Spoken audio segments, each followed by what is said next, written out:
حضرت عثمان غنی رضی اللہ تعالیٰ عنہ تاجر تھے۔ تاجر کبھی گھاٹے کا سودا نہیں کرتے۔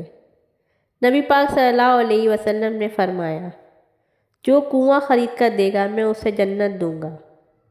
حضرت عثمان غنی رضی اللہ تعالیٰ عنہ کامیاب ترین تاجر تھے۔ فرماتے ہیں، مجھے اللہ نے کمال دیا ہے، میں مٹی کو ہاتھ لگاتا ہوں رب سونا بنا دیتا ہے۔ کامیاب تاجر۔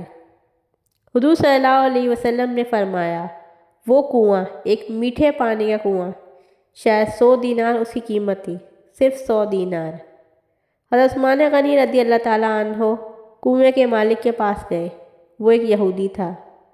حضرت عثمان رضی اللہ تعالیٰ عنہ فرمانے لگے، ایک دن پانی مسلمان پئیں گے سارا دن، اور ایک دن تو بیچ لینا، پیسے کتنے لے گا؟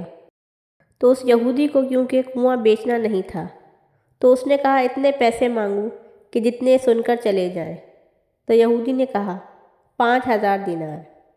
حضرت عثمان غنی رضی اللہ تعالیٰ عنہ نے جیب میں ہاتھ ڈالا اور 5000 دینار رکھے اور رکھ کے فرمانے لگے، تو نے اپنی حیثیت کے مطابق مانگا ہے، ورنہ مجھے تو میرے نبی نے کہا تھا جنت ملے گی، میں 40,000 دینار لے کر آیا تھا۔